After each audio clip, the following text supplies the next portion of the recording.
Dans un outfit vert kaki, l'ex-mannequin Linda Evangelista était difficilement reconnaissable ce mercredi 25 janvier 2023 à l'avant-première du film Magic Mike Last Dance à South Beach en Floride, voir notre diaporama.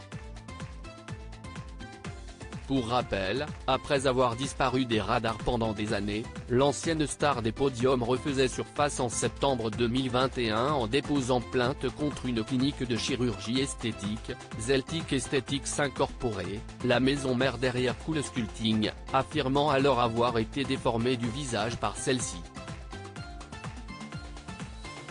Elle réclamait notamment la somme de 50 millions de dollars de dommages et intérêts. Quelques mois plus tard, en février 2022, la maman d'Augustin, née en 2006 de sa précédente relation avec François-Henri Pinault, posait pour le magazine People, dévoilant ainsi sa nouvelle apparence. Je ne me regarde plus dans les miroirs, cette personne ne me ressemble pas, regrettait-elle dans les pages du média américain, avant d'expliquer les raisons de ce fiasco.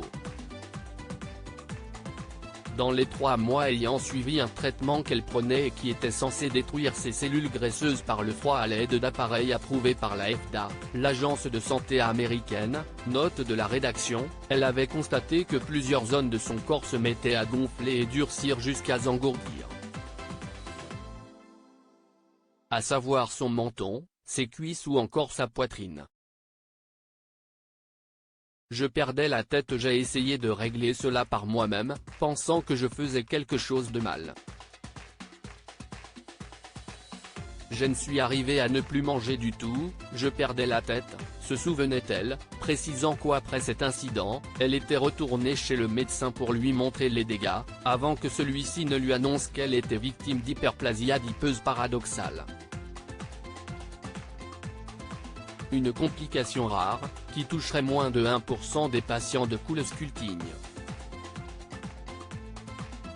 La compagnie avait alors proposé à l'ex-compagne de Fabien Barthez de lui payer une liposuction des zones gonflées avec le médecin de son choix pour arranger les choses.